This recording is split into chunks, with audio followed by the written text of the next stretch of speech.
الرسالة الأولى وردت إلى البرنامج من المستمع الحاج فاضل محمد إكرام من الجمهورية التركية.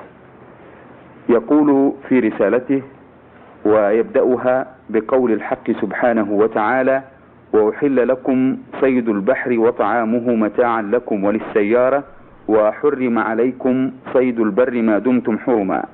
ويستفسر هل معنى ذلك أنه يجوز للحاج أن يصطاد السمك ويأكل منه، ويطلب أن تتفضلوا بشرح معنى الآية الكريمة، ولكم جزيل الشكر والثواب.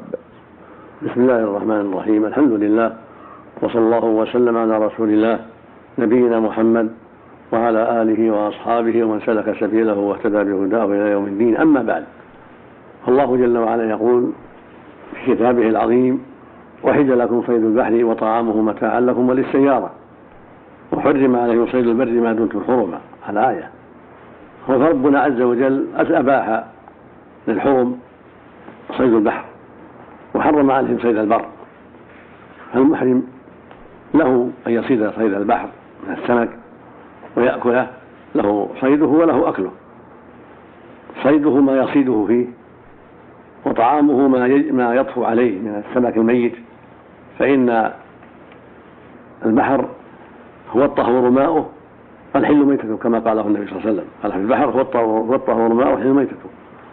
فما يطفو عليه هو طعامه من السمك الصغار والكبار، من أخذه فهو حل له، وما يصيده فيه بأنواع الآلات والشباك هو حل له أيضا، سواء كان محرما أو حلالا بنص الآية الكريمة. أما صيد البر فلا، كالضباء والأرانب ونحوها ليس للمحرم يصيد صيد البر، وإن كان في غير الحرم، وليس له صيد الحرم أيضا سواء كان محرما أو حلالا. صيد البر لا يجوز للمحرم إذا كان في غير الحرم، وإذا كان في الحرم حرم على المحرم وعلى غير المحرم. أحسن الله إليكم. توحيد الربوبية منصوص عليه في القرآن، توحيد الألوهية، توحيد الصفات، كل هذه الأشياء منصوصة في الكتاب والسنة